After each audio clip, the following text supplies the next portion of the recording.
Мэд унаас барцсан. Өөр яриад байгаа юм байгаа юм уу?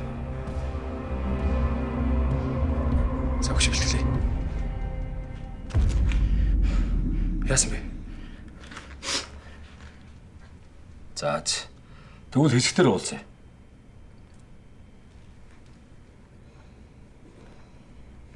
За үлээж.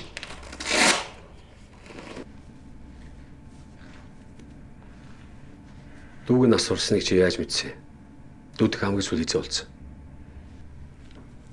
Муу юм хурдан тарддаг үстэй.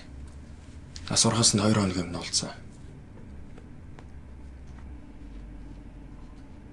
Чи ууч нь хааш явсан?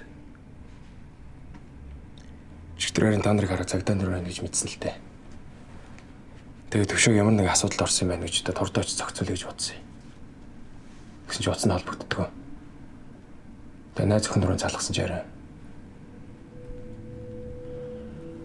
Төвшөөгийн зохицыг цагдаа нар олсон гэж надад хэлсэн. Тэгэл би хайж хам мэдгүй машинаа барайл. Яваалсан.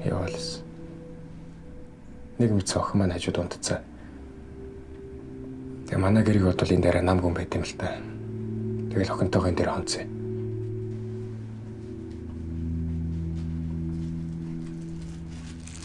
Чэнийг мэдэх үү?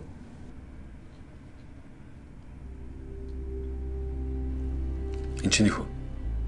Гү. Дүүгч чинь юм уу? Сайн мэдгүй нэ.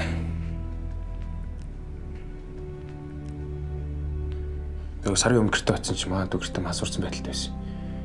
Тэгэхээр юу уусаа яасан гэсэн чи хүчин амтагч уусаал гэсэн. Ер нь бол энэ зам руу нэг орчвол гарахад хэцүү юм би мэднэ л дээ. Тэгэл би ч өөрөө хүчин амтагч зорилгоор хаа яваад гэлээсэн.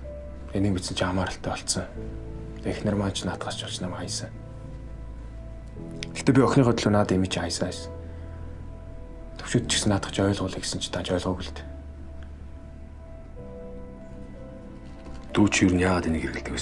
Ер нь хэзээ сэрүүлж эхэлсэн юм?